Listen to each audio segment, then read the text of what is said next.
I can vividly remember the first time I met her at my cousin's house. I looked at her with youthful curiosity, wanting her taste in my mouth. She seduced me with orange juice and said her name was Taka. My brain, innocent and ignorant, was intoxicated by her sexual sedation. She turned me out. I wasn't sober, I was sprung. Baby, our every experience together was like a numbing meditation, as I wallowed in self-pity and let her manipulate my only elation. She was luring me into liquor stores where I stole 40 ounces and cradled them with care. My high school education was more like a rebellion against DARE.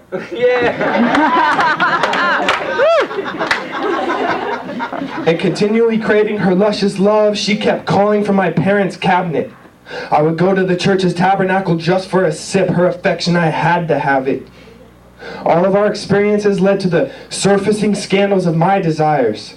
My lust for her could not be controlled and led me into an alcoholic mire. She seduced me with her painless poison that would make me fucking forget. I would go back to her the next night shaking.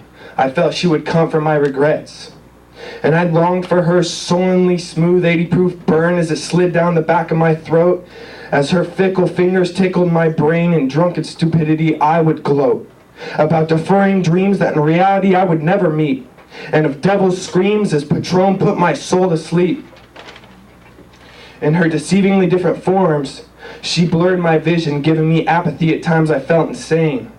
I broke myself for her, giving her every last penny with nothing to be gained, except for a swollen liver that throbbed like a giant's heartbeat as I tried to sleep, and a police record of my experiences with her that I wish I did not have to keep. She comes to me in different forms in order to allure me into her devious domination, and it seems at times that she's got a different disguise from every fucking nation. You see, there was this time she came to me as a scantily clad damsel from Germany named Polly.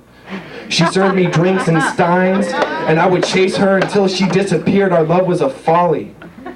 Our relationship is more like a consistent one-night stand that baffles my brain and leaves me in an intoxicated slumber, with fantasies of me in a romance without the abusive abrasions of this loveless lover and all of her nefarious occasions.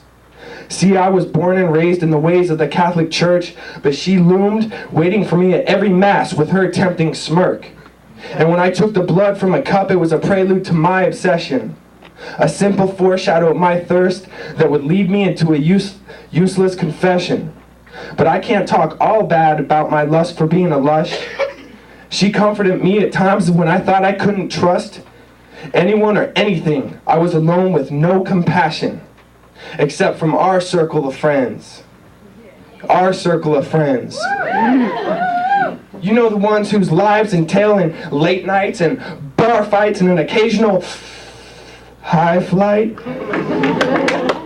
But I was blinded by my love for her, and every time I walk by her house on every corner of every street in every city, her voice calls to me like the seduction of a sweet singing siren from the depths of the sea.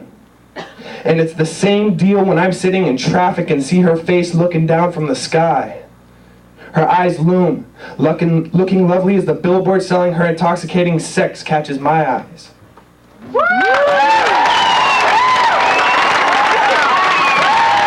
I published the Taka, right? Is that what you said? John Taka? That's that vodka that costs like 25 cents for a gallon.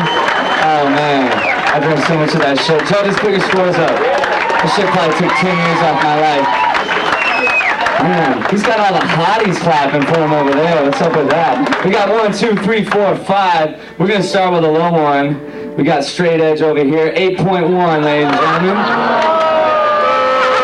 We got an 8.6, 8.9, a 9.3, and a high score of a 9.9 for Jack.